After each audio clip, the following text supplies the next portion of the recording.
ونستعينه ونستغفره ونؤمن به ونتوكل عليه ونعوذ بالله من شرور أنفسنا ومن سيئات أعمالنا من يهده الله فلا مضل له ومن يضلله فلا هادي له وأشهد أن لا إله إلا الله وحده لا شريك له وأشهد أن محمدا عبده ورسوله أما بعد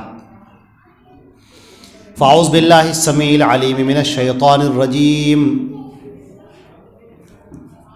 لقد كان لكم في رسول الله أسوة حسنة۔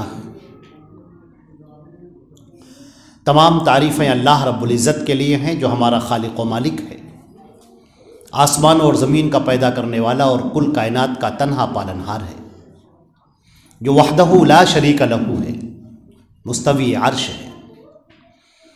اللہ کا درود اور سلام ہو حضرت محمد مصطفیٰ صلی اللہ علیہ وسلم پر، جو خاتم النبیین ہیں، سید الاولین والآخرین ہیں، اور آپ کی ذات پر اللہ نے دین اسلام کو مکمل فرما دیا ہے۔ اللہ کی رحمتیں اور برکتیں ہوں تمام صحابہ کرام پر، صحابیات پر، اور تمام مومنین اور مومنات پر۔ حضرات گرامی، سب سے پہلے تو میں بہت مبارکباد دیتا ہوں مقامی جمعیت بجنور کو کہ جنہوں نے ایک عمدہ سا پروگرام منعقد کیا، اور پھر ہماری ضلع جمعیت کے ذمہ داران یہاں تشریف فرما ہیں۔ ناظم جناب محمد ندیم صدیقی صاحب ہیں، نائب ناظم جناب محمد شفیق صاحب ہیں، شاہد بھائی عاملہ ہیں، الحمدللہ یہ سب موجود ہیں۔ ہمارے مہمان خصوصی آج کے فضیلت الشیخ روح الامین ندوی حفظہ اللہ ہیں، جنہوں نے آپ سے مختصر اور بہت جامع خطاب فرمایا اور بہت چند الفاظ کے اندر بڑی قیمتی نصیحتیں پیش کی۔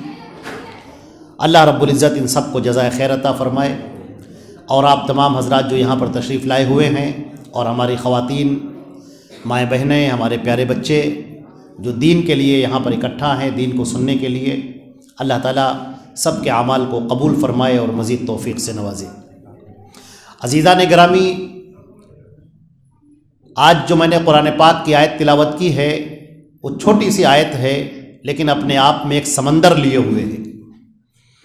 اللہ نے فرمایا لقد کان لکم فی رسول اللہ اسوۃ حسنہ، تمہارے لیے اللہ کے نبی حضرت محمد مصطفیٰ صلی اللہ علیہ وسلم کی زندگی میں نمونہ موجود ہے، اسوہ موجود ہے۔ یہ اسوہ اور نمونہ کیا ہے؟ اللہ نے اپنے نبی کو بھیجا، اپنے رسول کو بھیجا یہ بتانے کے لیے کہ بندے وہ کیا اعمال کریں، وہ کیا کریں جن سے اللہ رب العزت راضی ہو جائے، اور کن چیزوں سے وہ بچیں جن سے اللہ رب العزت ناراض ہوتا ہے۔ تو اب عبادتوں کا معاملہ ہے، زندگی گزارنے کا معاملہ ہے، شادی بیاہ کا معاملہ ہے، مرنے جینے کا معاملہ ہے، برتاؤ کا معاملہ ہے، لوگوں سے رکھ رکھاؤ کا، میل جول کا معاملہ ہے، تجارت کا معاملہ ہے، صناعت کا معاملہ ہے، قول کا، عہد کا معاملہ ہے، وعدے کا معاملہ ہے۔ یہ سارے معاملات کیسے اس طریقے پر حل کیے جائے کہ اللہ راضی ہو جائے، اس کے لیے حضرت محمد مصطفیٰ صلی اللہ علیہ وسلم کو اللہ نے نمونہ بنا دیا اور آپ کی زندگی کو ایک معجزہ قرار دیا۔ بہت صاف الفاظ میں آپ سے عرض کرنا ہے کہ وہ بندہ جو اللہ کی رضا چاہتا ہے، وہ بندہ جو اللہ کو راضی کرنا چاہتا ہے، جو جنت میں داخل ہونا چاہتا ہے، جہنم سے بچنا چاہتا ہے، اس کے لیے کوئی اور نمونہ نہیں ہے۔ اس کے لیے نمونہ صرف اور صرف حضرت محمد مصطفیٰ صلی اللہ علیہ وسلم ہے۔ ہمارے بہت سارے لوگ جب عبادت کرنا چاہتے ہیں، نمازیں پڑھنا چاہتے ہیں، تو کہتے ہیں کہ فلاں بزرگ کو دیکھو وہ کیسی نمازیں پڑھتے ہیں، فلاں بزرگ کا تذکرہ، فلاں کی باتیں، فلاں کی کتابیں پڑھی جائیں، فلاں کی چیزیں دیکھی جائیں۔ عزیزان محترم، اللہ نے صرف ایک کو نمونہ بنایا ہے، سب کو نمونہ نہیں بنایا۔ نمونہ جس نمونے کا مطلب جو ماڈل آپ کے سامنے، جس کو دیکھ کر آپ کو کاپی کرنا ہے، جس کو دیکھ کر آپ کو چلنا ہے کہ ہاں ایسے زندگی گزاری جائے، یہ نمونہ کسی اور کا نہیں ہے، وہ صرف حضرت محمد مصطفیٰ صلی اللہ علیہ وسلم کا ہے۔ اب میں آپ کو بتاؤں، جب شیطان گمراہ کرنا چاہتا ہے تو کیسے گمراہ کرتا ہے؟ بخاری شریف کے اندر نبی کریم صلی اللہ علیہ وسلم نے شرک کی مثال دی کہ کیا تم جانتے ہو کہ نوح کی قوم میں شرک کیسے آیا؟ اس حدیث کو سنانے سے پہلے میں آپ سے عرض کرنا چاہتا ہوں کہ اللہ کے رسول نے یہ ہمارے سامنے پیش کیوں کیا؟ حدیثوں پر جب آپ غور کریں گے تو آپ کو نظر آئے گا اللہ کے رسول کی ہر بات میں حکمت ہے، کوئی بات الٹپ نہیں ہوتی، فضول باتیں ایسی باتیں کہہ دی، ایسی باتیں ہماری آپ کی ہوتی ہیں، ایسی باتیں اللہ کے نبی کی نہیں ہوتی۔ ذرا غور کیجئے کہ اللہ کے نبی فرماتے ہیں نوح کی قوم میں شرک کیسے آیا، یہ ہم تمہیں بتا رہے ہیں۔ ہم نے جب اس حدیث پر غور کیا تو ہمیں ایک بات نظر آئی کہ اللہ کے رسول نے ہمیں تاریخ نہیں بتائی، بلکہ ہمیں شیطان کے بہکانے کا ایک انداز بتایا کہ شیطان ایسے بھی گمراہ کرتا ہے، اس طرح سے بھی آ کر گمراہ کرتا ہے، باتیں اچھی اچھی کرتا ہے اور آدمی گمراہ ہو جاتا ہے۔ اب دیکھیے قوم نوح کے اندر کچھ نیک صالح بزرگ لوگ تھے جو اللہ کی عبادت کرتے تھے، بڑے نیک لوگ تھے، واقعی صالحین۔ اللہ کے نبی صلی اللہ علیہ وسلم نے فرمایا وَكَانُوا صَالِحِينَ، بڑے نیک لوگ تھے۔ اب ان کا انتقال ہو گیا۔ اب جب انتقال ہو گیا تو کچھ دنوں کے بعد شیطان مردود انسان کی شکل میں ان کے پاس جا پہنچا اور کہنے لگا کہ فلاں جو تھے تمہارا ود اور سعا اور یعوق اور نصر جو تمہارے یہاں تھے یہ کتنے بڑے بزرگ تھے۔ لوگوں نے کہا ہاں یقیناً یہ تو بہت بڑے بزرگ تھے۔ تو اب شیطان نے کہا اچھا تم اپنے قوم کے لوگوں کو دیکھو، یہ کیسے ادھر ادھر گھومتے رہتے ہیں، پھرتے رہتے ہیں، تم ان لوگوں کو یاد کیوں نہیں کرتے، ان لوگوں کو دیکھتے کیوں نہیں ہو، ان بزرگوں کو دیکھو اور اپنی زندگی سنوارو۔ لوگوں نے کہا کیسے دیکھیں، ان کا تو انتقال ہو چکا ہے، تو دنیا سے جا چکے ہیں، اب کیسے دیکھنا ممکن ہے ان کو؟ کارے ایسا کرو مجسمے بناؤ، مورتیاں بناؤ، ان کی اسٹیچوز بناؤ اور روزانہ ان کو دیکھا کرو اور اپنے بچوں کو بتاؤ کہ دیکھو یہ اتنے بڑے بزرگ تھے اور ایسے ہی تم کو بننا چاہیے۔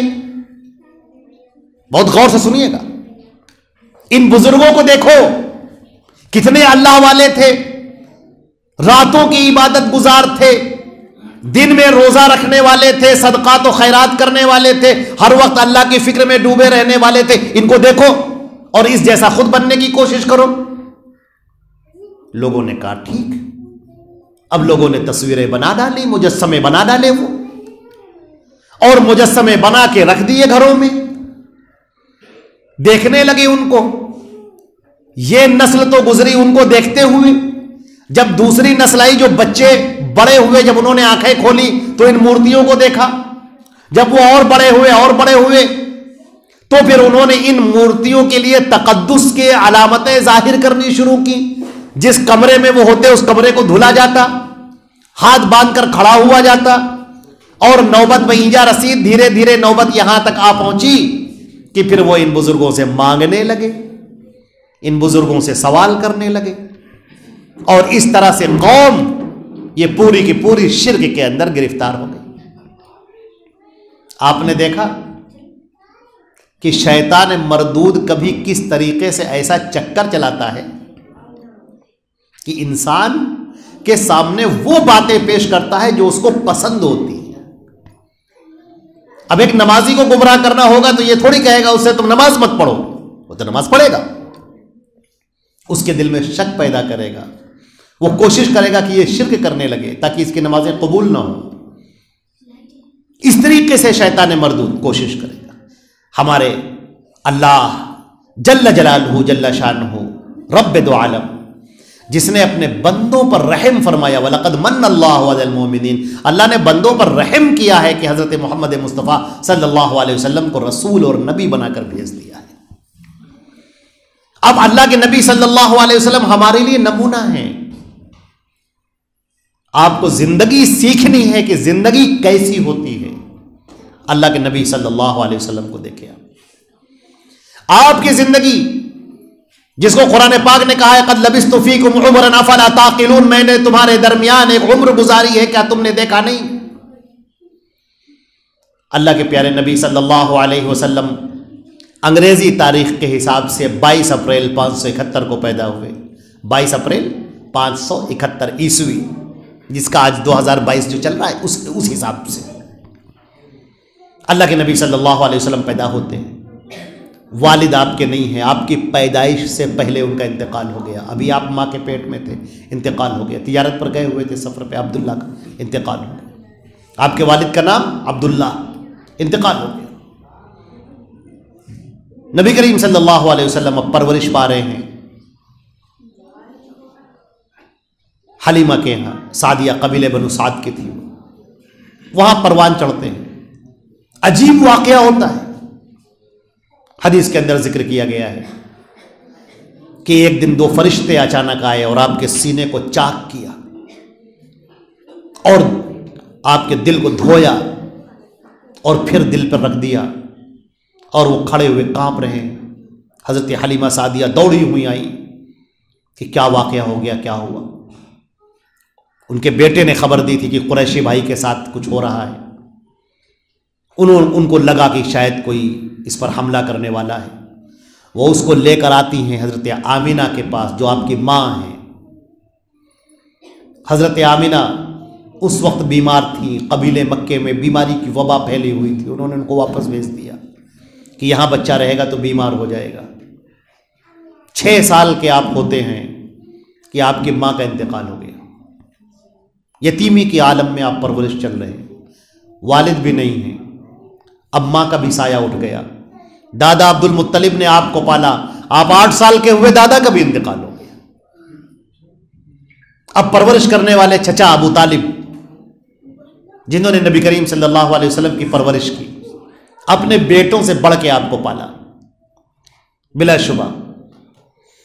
اب دیکھیے جو زندگی گزار رہے ہیں اللہ کے نبی صلی اللہ علیہ وسلم، ماحول کفر کا ہے، ماحول شرک کا ہے، ماحول گانے بجانے کا ہے، گناہوں کا ہے. آپ مجھے بتائیں کہ اللہ کے نبی جو پرورش کر پا رہے ہیں، جو زندگی گزار رہے ہیں، وہ خاص اللہ کے سائے میں. کبھی آپ نے بت پرستی نہیں کی، کبھی گناہوں کی طرف نہیں گئے. بعد میں صحابہ کرام نے آپ سے پوچھا اللہ کے رسول جب آپ چھوٹے تھے، جب آپ بچے تھے تو آپ نے کچھ گناہوں کے کام کیے ہوں گے؟ اللہ کے نبی صلی اللہ علیہ وسلم فرماتے ہیں کہ ایک مرتبہ میرے ذہن میں خیال آیا تھا کہ فلاں جگہ ناچ گانا ہوتا ہے. میرے دوستوں نے بھی مجھ سے کہا، جو اس زمانے کے دوست تھے، انہوں نے کہا کہ چلو اس گانے میں شرکت کرتے. ایک مغنیہ ہے، ایک رقاصہ ہے. لہٰذا آپ نے ابو طالب سے اجازت لیا کر، ابو طالب سے کہ چچا جان اپنے دوستوں کے ساتھ ہم چلے جائیں. انہوں نے کہا ٹھیک ہے چلے جاؤ دوستوں کے ساتھ میں. مغرب سے پہلے اللہ کے نبی صلی اللہ علیہ وسلم کو ایسی نیند آئی کہ آپ سو گئے. دوست آئے آپ کو جگا رہے، آپ بیداری نہیں ہو رہے، حتیٰ کہ ان سب کا بھی پروگرام کینسل ہو گیا، سب ختم ہو گیا. اگلی صبح آپ بیدار ہوئے. یہ کیا ہے؟ یہ اللہ کی حفاظت ہے. یہ نبی معصوم ہے. اللہ کے نبی صلی اللہ علیہ وسلم کی خاص پرورش ہو رہی ہے اور اس میں آپ پروان چلے. بخاری شریف کی روایت ہے، نبی کریم صلی اللہ علیہ وسلم فرماتے ہیں اللہ کی قسم میں اس پتھر کو اور اس پیڑ کو پہچانتا ہوں جو نبوت سے پہلے مجھے سلام کیا کرتا تھا. اللہ کے نبی گزر رہے ہیں، سلام آ رہا، السلام علیکہ ایھا النبی، اے نبی تم پر اللہ کی سلامتی ہو. آپ ادھر ادھر مڑ کے دیکھتے ہیں کہیں کوئی نہیں. پتھر سے آواز آ رہی ہے، درخت سے آواز آ رہی ہے. اللہ کے نبی صلی اللہ علیہ وسلم کی خاص پرورش ہو رہی. اب آپ دیکھیے پورا مکہ آپ کے عہد و پیمان کی، آپ کی شرافت کی، آپ کی نیکی کی، پاکیزگی کی قسمیں کھاتا ہے. پورا مکہ. 25 سال کی آپ کی عمر ہے جب خانہ کعبہ ڈہ گیا. ایک سیلاب آیا اور خانہ کعبہ کی عمارتیں ٹوٹ گئی. مکے والوں نے، ذرا یہاں پر غور کیجئے گا، مکے کے لوگوں نے طے کیا کہ خانہ کعبہ کی دوبارہ تعمیر کی جائے گی، اور انہوں نے کہا کہ یہ اللہ کا گھر ہے، اس اللہ کے گھر کی تعمیر کے لیے ہمارا وہ پیسہ نہیں لگے گا جو ہم نے ایک دوسرے سے لوٹ مار کر، دھوکہ دے کر، خیانت کر کے کمایا ہے، صاف اور حلال کمائی لگے گی۔ مکے کے بڑے بڑے شرفا نے اپنے سر پر غارہ ڈھویا، اینٹیں ڈھوئی، سامان لادا، اور اس سے جو پیسے ملے وہ پیسے خانہ کعبہ کی تعمیر کے لیے دیے۔ آخرکار ایک موقع وہ آیا جب حجر اسود کے لگنے کا معاملہ آیا، جنت کا پتھر حجر اسود۔ اب عرب کے تو سارے لوگ سب پر غرور، ہر ایک یہ چاہتا تھا کہ یہ عزت مجھے حاصل ہو۔ پتھر ابھی زمین پہ رکھا ہے، لگنے کی نوبت نہیں آ رہی، رکا ہوا ہے، کام رک گیا، پتھر رکھے کون؟ ہر قبیلہ چاہتا ہے کہ ہم، لوگوں نے اعلان کر دیا کہ صرف ہم ہی رکھیں گے، دوسرا کوئی آگے بڑھا تو گردنیں اتر جائیں گی۔ بنو تغلب اتنا بڑا ایک ٹب لے آئے اور اس کے اندر خون ڈالا اور اپنا ہاتھ ڈال دیا کہ موت کے ساتھ یا تو ہم مر جائیں گے یا حجر اسود کا پتھر رکھ، ہم حجر اسود رکھیں گے وہاں پر۔ اس قدر سنگینی، عرب کے لوگ سوچنے لگے کہ آخر اب یہ تو ایسی جنگ شروع ہو جائے گی جو ختم ہونے کا نام نہیں لے گی، کیا کیا جائے؟ لوگوں نے کہا کہ فیصلہ وہ کرے گا جو الصادق الامین ہوگا، جو خانہ کعبہ کی مسجد حرام میں جو صبح سب سے پہلے آئے گا وہ فیصلہ کرے گا، اور اس کا فیصلہ سب کو ماننا ہوگا۔ اور صبح سب سے پہلے حضرت محمد مصطفیٰ صلی اللہ علیہ وسلم تشریف لاتے ہیں۔ آپ کو دیکھ کر عرب کے وہ لوگ جو جنگوں کے لیے تیار بیٹھے تھے، ہاتھوں میں تلوار اٹھائے تیار بیٹھے تھے، سب چیخ اٹھے، کہنے لگے ھذا الامین رضینا، ھذا الامین رضینا، یہ امین ہے، امین آ گیا، امین آ گیا، ہم راضی ہیں، اس کے اوپر راضی ہیں، یہ جو فیصلہ کر دے ہم تیار ہیں۔ اللہ کے نبی نے کہا کہ اسی بات کا تو خطرہ ہے نا کہ کس کا نام رکھے کون؟ نام آپ نے کہا ایک چادر منگاؤ، ایک چادر لائی گئی، حجر اسود کو آپ نے رکھا، کہا ہر قبیلے کا سردار اس چادر کو پکڑ لے۔ ہر قبیلے کے سردار نے چادر کو پکڑ لیا، پتھر اٹھا کر دیوار پر لایا گیا، آپ لوگوں نے کہا سارے لوگ ہاتھ لگاؤ اس میں، سارے لوگوں نے ہاتھ لگایا، پتھر رکھ دیا گیا، جنگ ختم ہو گئی، بلا ٹل گئی۔ یہ ذہانت، یہ فطانت، یہ قیادت، یہ اللہ رب العزت نے آپ کو اس وقت سے عطا کی تھی جبکہ ابھی آپ ماں کے پیٹ میں تھے۔ اللہ کے نبی صلی اللہ علیہ وسلم کو اوپر، اب دیکھیے یہ پورا مکہ شریف تو بس ایک ہی نام ہے حضرت محمد مصطفیٰ صلی اللہ علیہ وسلم کا۔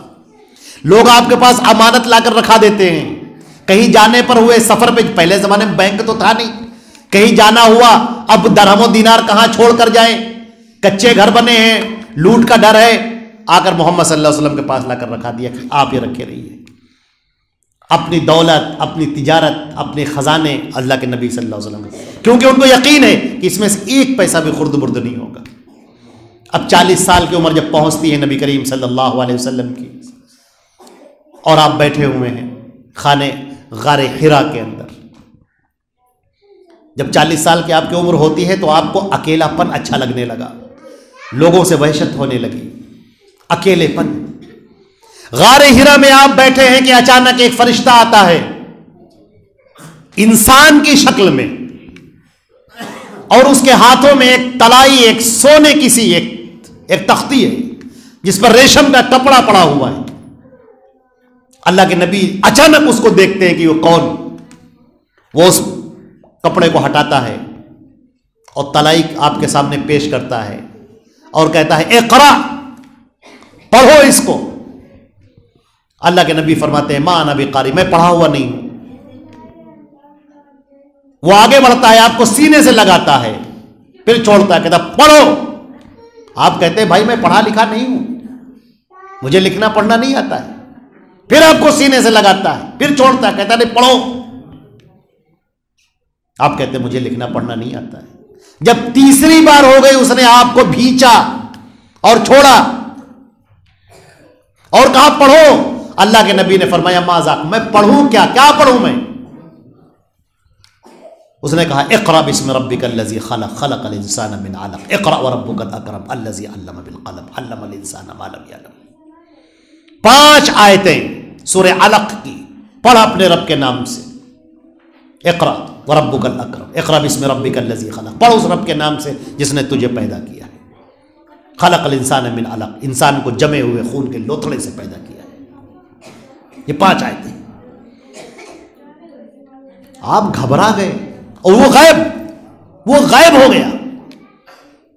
آپ وہاں سے تیزی سے اترتے ہوئے آئے، گھبراہٹ میں، آپ کے بخار آ گیا گھبراہٹ کی وجہ سے، آپ کی رگیں کانپ رہی تھیں، یہ گردن کی رگیں پھول رہی تھیں۔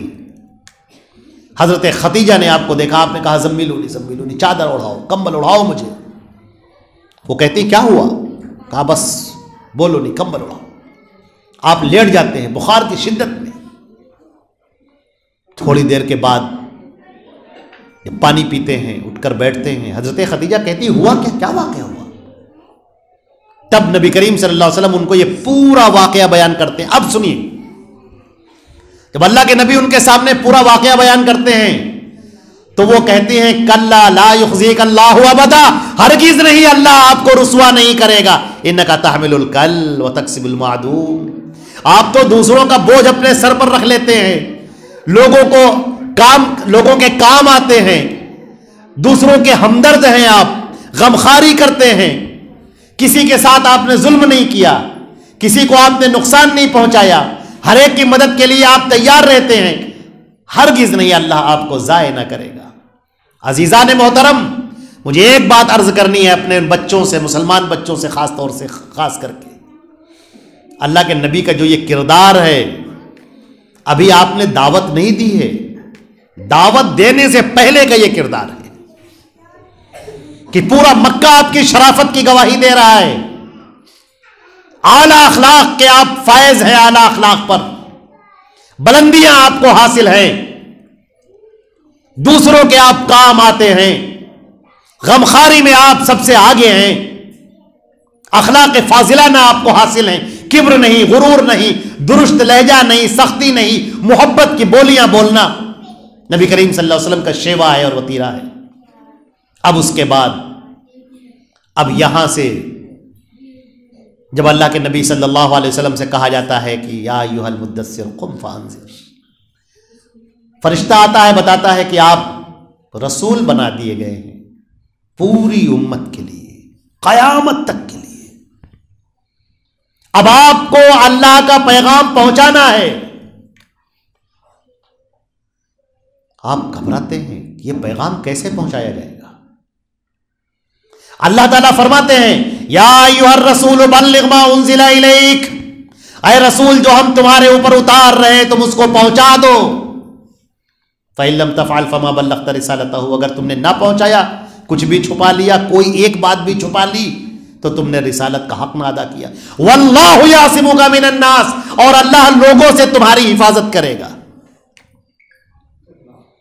اب بنی اسرائیل کے پیغمبروں کی طریقے سے کہ بیچارے حضرت یحییٰ کھڑے ہوتے ہیں، لوگوں نے ان کا سر قلم کر دیا، حضرت زکریا کا سر قلم کر دیا، بنی اسرائیل نے اپنے پیغمبروں کو قتل کر ڈالا۔ یقتلون النبیین، یہ لوگ انبیاء کو قتل کرتے تھے۔ اللہ تعالیٰ فرماتے ہیں تمہیں خبردار، اب کوئی تمہیں غضب نہ پہنچا سکے گا۔ اب اللہ کے رسول کھڑے ہوتے ہیں کن کے بیچ میں؟ رشتہ داروں کے بیچ میں، دوستوں کے بیچ میں، وہ جو آپ کی عزت کرتے ہیں، آپ کا احترام کرتے ہیں، قبیلے کے سردار کے آپ بیٹے ہیں، قبیلے کے سردار کے آپ پوتے ہیں، قبیلے کے سردار کے آپ بھتیجے ہیں، اور بہت غالب گمان یہ ہے کہ آئندہ سردار آپ ہی بننے والے ہیں۔ ابو طالب کے بعد اور کون جو آپ کی؟ اب آپ کھڑے ہوتے ہیں، اللہ کے نبی صلی اللہ علیہ وسلم اعلان لگاتے ہیں وَصَبَاحًا، لوگ اکٹھا ہو جائیں، لوگ اکٹھا ہو جاتے ہیں، پورا مکہ آپ کے سامنے اکٹھا ہے، اور اللہ کے نبی اب وہ صاف اعلان کرتے ہیں، اور اس اعلان میں کوئی لچک نہیں ہے۔ فرماتے ہیں یا ایھا الناس، اے لوگوں یہ بتاؤ مجھے، اگر میں تم سے یہ کہوں کہ میں اس اونچائی پر کھڑا ہوں اور میرے پیچھے ایک لشکر آ رہا ہے اور تمہارے اوپر حملہ کر دے گا، تو کیا تم میری باتوں کا یقین کر لو گے؟ لوگوں نے کہا یقین کریں گے کیوں نہیں، آپ تو زیادہ سچے، آپ سے زیادہ سچا ہے کون؟ آپ نے زندگی میں کبھی جھوٹ نہیں بولا، کبھی آپ نے غلط بیانی نہیں کی، آپ کی بات پر تو ہمیں مکمل بھروسہ ہے. آپ بتائیے کون سا لشکر ہے, کون سے قبیلے کا لشکر ہے, کتنے لوگ ہیں, اونٹ کتنے ہیں, گھوڑے کتنے ہیں, تلواریں کتنی ہیں, آپ بتائیں, جلدی سے بتائیں, ہم تیار ہوتے ہیں. اللہ کے نبی فرماتے ہیں کہ نہیں, اے لوگوں, اب میں جو تمہیں بتانے جا رہا ہوں, جو میں جانتا ہوں وہ تم نہیں جانتے. قولوا لا الہ الا اللہ تفلحوا. اللہ کو ایک مان لو اور معبود اسی کو مانو, اس کے علاوہ کسی کو معبود مت مانو, تم کامیاب ہو جاؤ گے. بخاری کے الفاظ ہے اتیتکم بالذبح, میں فیصلہ کن بات لے کر آیا ہوں, جو میری بات کو مانے گا وہ جنت میں جائے گا, جو میری بات کا انکار کرے گا وہ جہنم میں جائے گا. اللہ نے قرآن پاک میں صاف فرما دیا ہے فریق فی الجنہ و فریق فی السعیر. کچھ لوگ جنت میں جانے والے ہوں گے اور کچھ لوگ جہنم میں جانے والے ہوں گے, بیچ میں کوئی راستہ نہیں. جو محمد رسول اللہ صلی اللہ علیہ وسلم کی بات مانے گا وہ جنت میں جانے والا ہوگا, جو محمد رسول اللہ صلی اللہ علیہ وسلم کا انکار کرنے والا ہوگا وہ جہنم میں جانے والا ہوگا. بیچ میں کوئی راستہ نہیں. یہ حق ہے, یہ باطل ہے, یہ سچ ہے, یہ جھوٹ ہے. اب وہی لوگ, میرے بھائیوں, کیا آپ آسان سمجھتے ہیں؟ لوگ آسان سمجھتے ہیں. یہ شہادت گہے الفت میں قدم رکھنا ہے, یہ شہادت گہے الفت میں قدم رکھنا ہے. لوگ آسان سمجھتے ہیں مسلمان ہونا. توحید کی دعوت کو لے کر آپ کھڑے ہوں گے تو کیا آپ سوچتے ہیں کہ شیطان مردود اپنا کام نہیں کرے گا؟ توحید کی دعوت کے پھیلنے سے سب سے زیادہ خطرہ, سب سے زیادہ خوف تو شیطان مردود کو ہے, ابلیس کو اور اس کے لشکر کو ہے. لہذا وہ اب آپ کے لوگوں کو آمادہ کرے گا, جو آپ کے دوست تھے, جو آپ کے ساتھ میں بیٹھتے تھے, آپ کے رشتہ دار ہیں, آپ کے ساتھ میں چلتے تھے, جاتے تھے, پھرتے تھے, آپ ان کے کام آتے تھے, وہ آپ کے کام آتے تھے. لیکن اب جب ایک بات کی دعوت دی گئی کہ اے لوگوں, معبود صرف ایک اللہ ہے اور دوسرا کوئی نہیں, اور اطاعت محمد مصطفیٰ صلی اللہ علیہ وسلم کی, رسول وہی بنائے گئے. یہ دو باتیں یہ زندگی کے فیصلے کو لینے کے لیے ہیں. آپ کو فیصلہ کرنا ہوگا. معبود کسے کہتے ہیں؟ وہ جس کو پکارا جائے تڑپ کر, بے چین ہو کر. آپ کیا سمجھتے ہیں مکے کے لوگ اللہ کو نہیں مانتے تھے؟ ابھی ہم نے آپ کے سامنے ذکر کیا کہ اللہ کو تو اتنا مانتے تھے کہ انہوں نے, بڑے بڑے سرداروں نے نوکری کی, پتھر ڈھوئے اور حلال کمائی سے خانہ کعبہ کی تعمیر کرے. ننگے ہو کر خانہ کعبہ کا طواف کیا کرتے تھے. اللہ کو اس قدر مانتے تھے.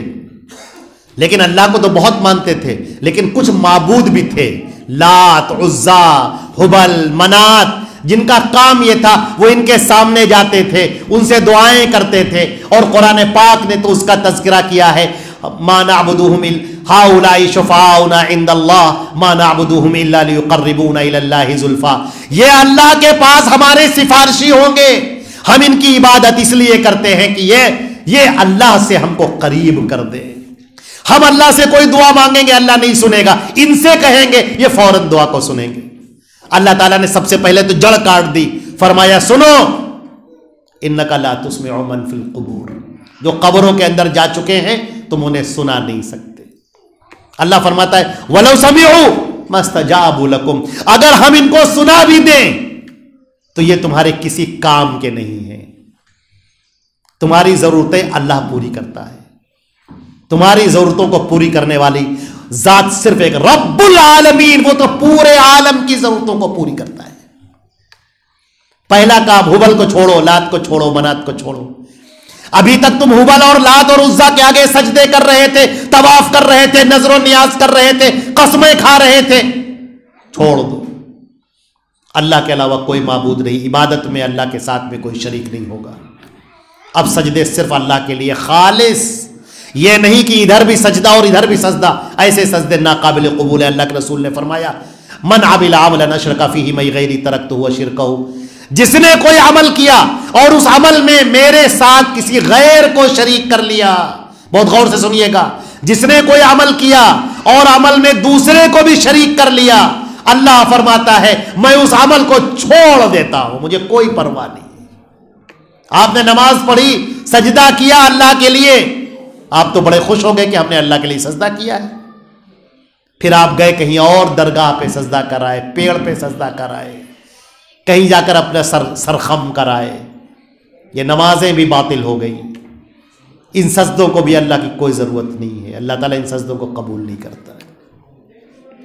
پہلا کام زندگی کا اللہ رب العزت کو معبود برحق ماننا۔ اب اگر تمہیں کوئی بھی ضرورت ہو، اللہ فرماتا ہے ادعونی استجب لکم، مجھے پکارو میں تمہاری پکار سنوں گا۔ اور اللہ کے نبی فرماتے ہیں آدمی کو اگر جوتا اس کا ٹوٹ جائے تسمہ تو وہ بھی اللہ سے مانگے، حتی یصل شمسن علی اذن قطع، ہر چیز اللہ سے طلب کرے۔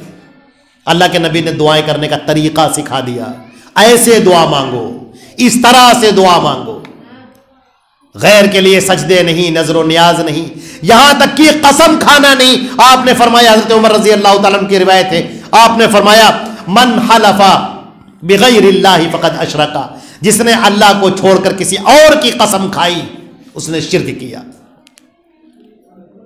یہ دعوت کا نمبر 1 پہلو۔ دعوت کا دوسرا پہلو، اللہ کے نبی نے فرمایا کہ اتیتکم بالذبح، میں فیصلہ کن بات لے کر آیا ہوں، جو میری بات مانے گا وہ کامیاب ہوگا، جو میری اطاعت نہیں کرے گا وہ ناکام ہوگا۔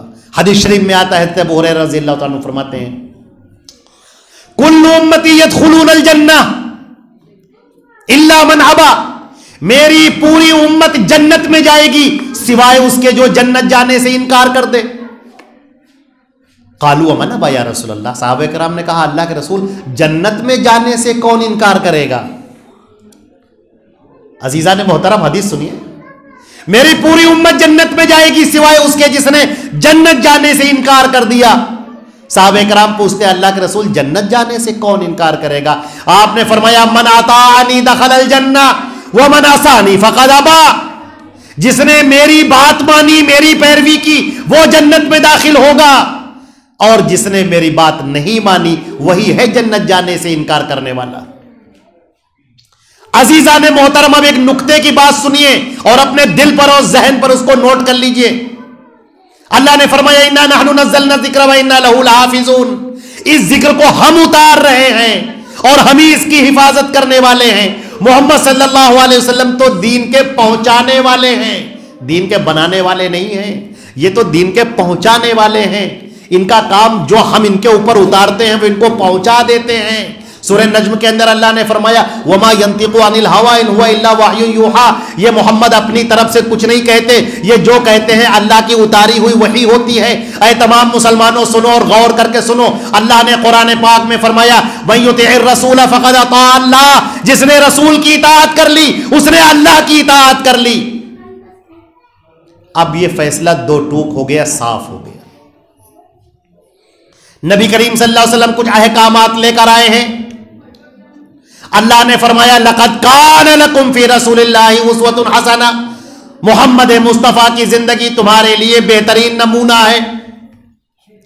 اب سن لیجئے، ہم لوگ ابھی ہم نے تھوڑی دیر پہلے جب آپ کو وہ حدیث سنا رہے تھے، ہم جو بخاری شریف کے اندر ہے، کتاب الغزوات کی جو روایت ہے، شرک امت کے اندر کیسے آیا، ہم نے آپ سے عرض کیا تھا کہ شیطان مردود انسان کو جب گمراہ کرنا چاہتا ہے تو اس کے طریقے الگ الگ طرح سے ایجاد کرتا ہے۔ اب دیکھیے شیطان مردود کو اس کی بڑی فکر ہوئی کہ اگر یہ پوری قوم محمد مصطفیٰ صلی اللہ علیہ وسلم سے جڑ جائے گی تو یہ سب بنی آدم سب جنت میں داخل ہونے والے بن جائیں گے، پھر ان کو کیسے روکا جائے، صراط مستقیم سے کیسے روکا جائے۔ قرآن پاک نے کہا شیطان مردود جب جنت سے نکل رہا تھا تو اس نے کہا لاقعدن لہم علی صراطک المستقیم، میں تیرے سیدھے راستے پر بیٹھ جاؤں گا، صراط مستقیم پر بیٹھ جاؤں گا۔ صراط مستقیم جو محمد مصطفیٰ صلی اللہ علیہ وسلم لے کر آئے، اور آگے کی ہم بات بتائیں آپ کو، بڑی پیاری بات ہے۔ آپ نے دیکھا ہوگا جب آدمی نماز پڑھتا ہے تو سارے لوگ یہی کہتے ہیں کہ اے اللہ ہمیں سیدھا راستہ عطا فرما، اہدنا الصراط المستقیم، سب یہی کہتے ہیں۔ مسلمانوں کے جتنے فرقے ہیں سب یہی کہتے ہیں اہدنا الصراط المستقیم، سیدھا راستہ عطا فرما۔ اب بتاؤ سیدھا راستہ ہے کیا؟ سورہ یاسین پڑھیے، یاسین والقرآن الحکیم انک لمن المرسلین علی صراط مستقیم۔ صراط مستقیم محمد مصطفیٰ صلی اللہ علیہ وسلم کو قرار دیا گیا، آپ صراط مستقیم پر ہیں۔ جیسے آپ کمپاس دیکھتے ہیں، سوئی، آپ دیکھنا چاہتے ہیں صراط مستقیم کیا ہے، محمد مصطفیٰ صلی اللہ علیہ وسلم کو دیکھ لیجئے۔ اما عائشہ صدیقہ رضی اللہ تعالیٰ عنہ کی روایت ہے، ان سے لوگوں نے پوچھا کہ اللہ کے رسول کیسے تھے، ان کے بارے میں کیف کان خلق رسول اللہ صلی اللہ علیہ وسلم، اللہ کے رسول کے اخلاق کیسے تھے، آپ بتائیے کچھ۔ انہوں نے کہا افلا تقرؤون القرآن، کیا تم لوگ قرآن پاک نہیں پڑھتے؟ کہا نہیں پڑھتے تو ہیں۔ قال کان خلق القرآن، کہا وہ تو مکمل قرآن کا نمونہ ہے، تمہیں کچھ بات دیکھنی ہے محمد رسول اللہ میں دیکھ لو صلی اللہ علیہ وسلم۔ اب شیطان مردود آ گیا، اس نے سوچا کہ یہ قوم محمد مصطفیٰ سے اگر جڑ گئی تو سب جنت میں جانے والے ہوں گے، ہم چاہتے یہ ہے کہ جنت میں جانے والے نہ بنیں، یہ کہ نمازیں پڑھیں، روزہ رکھیں، زکات دیں، ہمیں کوئی مطلب نہیں، جنت نہ جائے۔ نماز کا طریقہ کون بتاتا ہے؟ محمد مصطفیٰ صلی اللہ علیہ وسلم بتاتے ہیں۔ نماز کا طریقہ کہاں لکھا ہے؟ نماز کا طریقہ حدیثوں میں لکھا ہے۔ حدیثیں کب تک کے لیے ہیں؟ قیامت تک کے لیے ہیں۔ جھوٹ بولنے والوں نے جھوٹ بھی بولا، اللہ کے رسول کے نام پر حدیثیں گڑھنے والوں نے خوب حدیثیں گڑھی، جھوٹی جھوٹی روایتیں پھیلائیں تاکہ اسلام کو برباد کیا جا سکے، لیکن یہ اسلام کسی انسان کا بنایا ہوا تو تھا نہیں، یہ تو اللہ کا اتارا ہوا تھا۔ اللہ نے محدثین کی جماعت کو کھڑا کر دیا جنہوں نے سچ کو ضعیف سے الگ کر دیا، یہ سچ ہے، یہ جھوٹ ہے، یہ روایت صحیح ہے، یہ روایت موضوع ہے، یہ روایت بالکل درست ہے، حسن ہے، صحیح ہے، صحیح لغیری، یہ صحیح روایتیں ہیں، اور یہ روایتیں موضوع ہیں، متروک ہیں، منکر ہیں، معلل ہیں، ضعیف روایتیں ہیں، یہ صحیح ہیں، یہ ضعیف ہیں، الگ الگ ہو گئے دونوں۔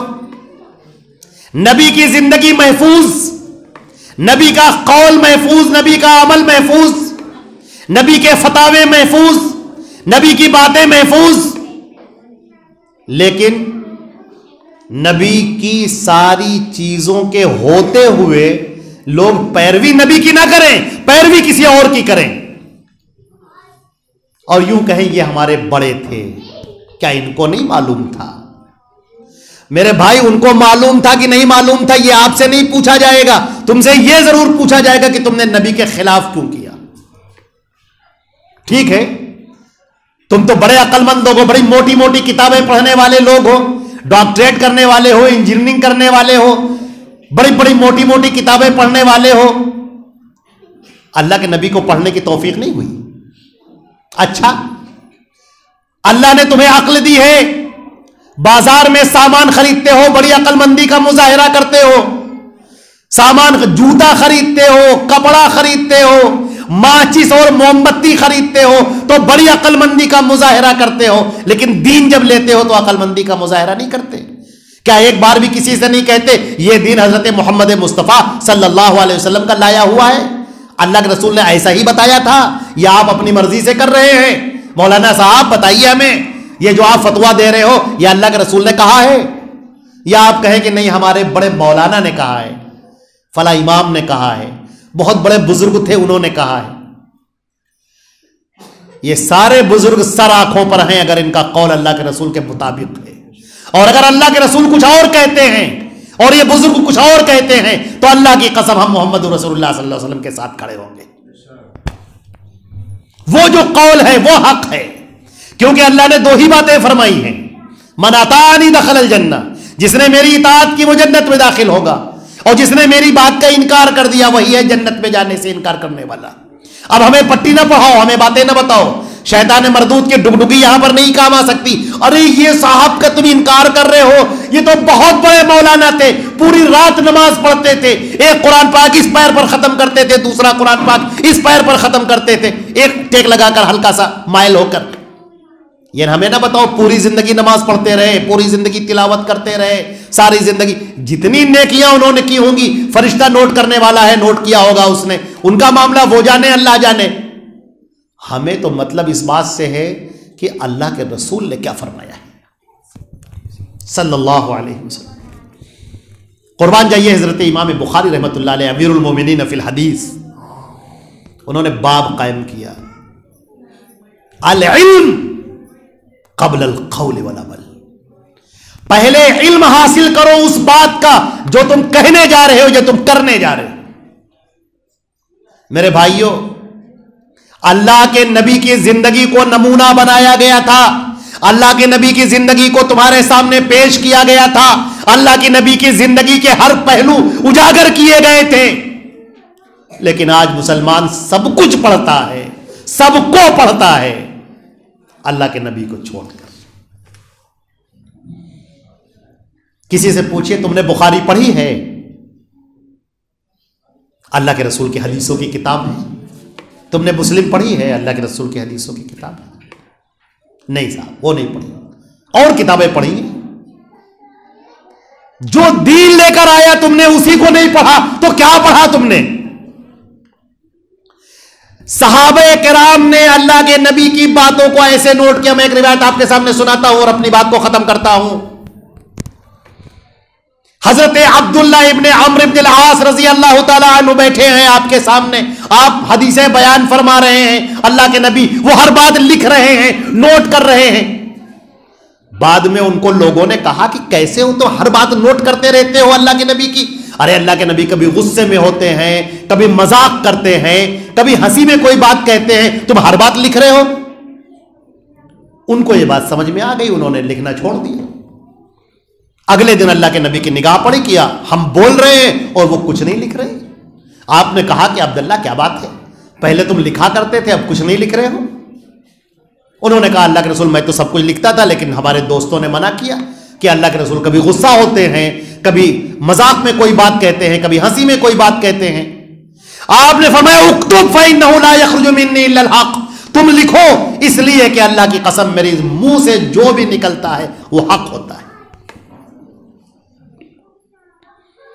میرے عزیز بچوں، میرے پیارے پیارے بچوں، میری خواتین ماؤں بہنوں، کیا ہمارے لیے ضروری نہیں ہے کہ اپنے نبی کے قول کو ہم جانیں کہ ہمارے نبی نے کیا کہا ہے؟ ہم کو اس کی بھی پرواہ نہ ہو. اور وہ مسلمان کیسا مسلمان ہوگا جو اپنی آنکھوں سے دیکھ لے کہ اللہ کے رسول ایسا کیا کرتے تھے، اللہ کے نبی نے ایسا کیا، اور پھر وہ ان کے خلاف کر رہا ہو؟ کیا اسے دنیا ہی میں آخرت کی فکر نہیں کرنی چاہیے؟ عزیزان محترم، اللہ کے پیارے نبی صلی اللہ علیہ وسلم کی زندگی ہمارے لیے بہترین نمونہ ہے. لقد کان لکم فی رسول اللہ اسوۃ حسنہ. اللہ کے رسول کی زندگی ہمارے لیے بہترین اور شاندار اور عمدہ نمونہ ہے. اللہ تعالی ہم کو اور آپ کو اپنے نبی سے جڑنے کی توفیق عطا فرمائے، اپنے نبی کو پڑھنے کی اور اپنے نبی کی باتوں کو پڑھنے کی توفیق عطا فرمائے، یعنی قرآن اور حدیث کو پڑھنے کی توفیق عطا فرمائے. قرآن پاک اور احادیث کا صحیح حدیثوں کا ذخیرہ اللہ اس پر ہم پر عمل کرنے کی توفیق عطا فرمائے. یا اللہ اپنے فضل و کرم سے اس بیٹھنے کہنے سننے کو قبول فرما.